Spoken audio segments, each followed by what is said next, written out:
Investigators with the Federal Aviation Administration should be an Angel fire later today. It's where a small plane crashed this weekend and killed 4 people on it. Yeah, the crash happened around 1 yesterday afternoon. It crashed right after the plane took off from the Angel Fire Airport near Highway 434.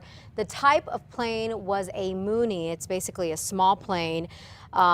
Investigators haven't said what caused the plane to go down or who was on it, but firefighters say it was extremely windy and that could have something to do with it. Now, someone at the airport tells us that 2 adults and 2 kids could have been on that plane. An airport official also tells us that the aircraft was registered in San Antonio, Texas. Starting today, many of you are going to have 2 more chances to tell the U.S. Department of Justice what you think of Albuquerque's police department. The federal government's having 2 more meetings this week to give your thoughts on the department, its officers, and the more than 24 police shootings here in just the past couple of years. News 13's David Romero is live out in Albuquerque with what you need to know. Good morning, David. Good morning, Matt. Well, this will be the second time in about 2 weeks that DOJ officials will be taking public input for their investigation of APD.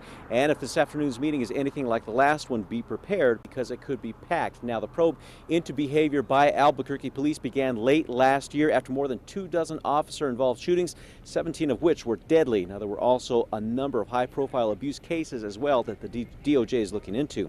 Now, in the last meeting with justice officials, people were allowed to break out into small groups and talk to DOJ investigators. A number of different groups showed up, from families whose members have been killed by officers to some just wanting to get the latest on the investigation. Now, this afternoon's meeting will be at the Barelas Community Center, which is in the South Valley, and that will begin this afternoon at 4:30. Back to you. All right, thank you for the information, David. If you missed today's meeting, no worries. There's going to be another one Wednesday. That will be at the Palo Duro Senior Center. Elizabeth? Jury deliberations are scheduled to continue today in the case of a man accused of killing a Good Samaritan and stabbing another man. Adrian Gonzalez is accused of fatally stabbing Victoriano Moises Bernie Gonzalez and stabbing another man during a December 2011 fight in Powake. Santa Fe County deputies say the 2 victims were trying to help a woman in a fight with Gonzalez. Detectives say that woman was Gonzalez's then girlfriend. Investigators say Gonzalez responded by stabbing both men. He claims self-defense in court. Police say he was about to leave town, but now a man faces murder charges and is behind bars. Officers say Jesus Suarez walked into a home in the South Valley more than a week ago and shot and killed Michael Garris. They also say Suarez threatened Garris's girlfriend and told her to clean up the blood. Police say they got a tip, and that's how they caught up with the suspect recently. Now, he is in jail right now, and he needs about $100,000 if he wants to get out of jail. A disgruntled customer may be behind a shooting at a bar in Albuquerque from this weekend. One person got shot in the stomach at Leo's Bar on Candelaria Northwest about 1:30 Sunday morning. Police say right before that, the guy they say pulled the trigger was not allowed inside the bar. Investigators have not said if they've arrested him. One of the men accused of brazenly robbing a Walmart in Los Lunas on Christmas Day and making off with quite a few guns is now accused of doing the same thing at other stores. Police say Emilio Larson here has stolen hundreds of thousands of dollars of stuff from Walmart's, Kmart's, and electronics stores since 2011. He was in court this weekend facing a stack of felony charges.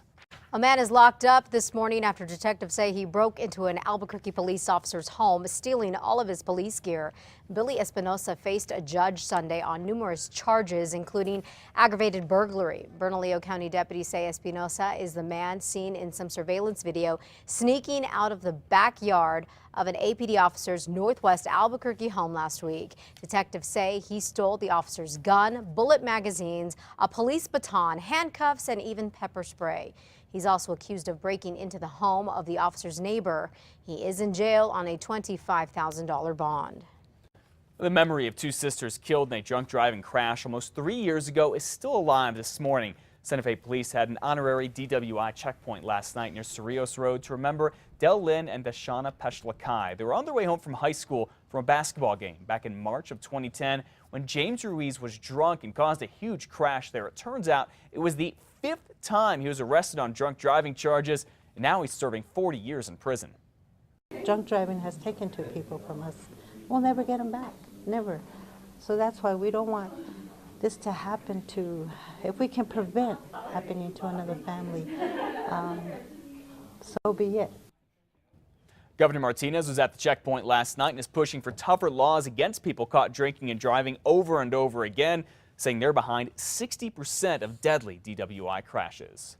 Arson investigators will continue looking into how two SUVs erupted into flames this weekend.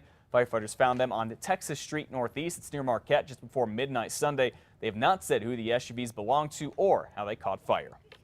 Take this as a lesson. Do not walk off trails while hiking. Three teenagers visiting from Missouri survived a very cold night, lost on the La Luz Trail in the Sandia Mountains, dressed in shorts and t-shirts.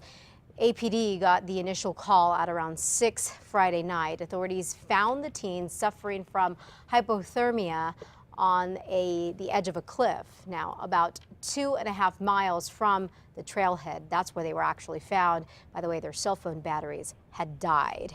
It's obviously very concerning, could be a dangerous situation. My husband went on the La Luz Trail, yeah, told you about it. I had to call my friend here because I was so worried. And they were equipped. But it was treacherous. They went all up the 9 miles. They did stay on the trail, so that was a good thing. I got a text message, I don't know how many hours later. Yeah, you're pretty worried about him. Yeah. The good news is, yeah, they just took a long time to go hiking, but yeah, you got to be prepared when you go out there, particularly now the weather changes so much between the afternoon and the nighttime as soon as that sun drops. Oh yeah, for sure. And Very I'm glad dangerous those out there. teenagers were found. Absolutely. Yeah.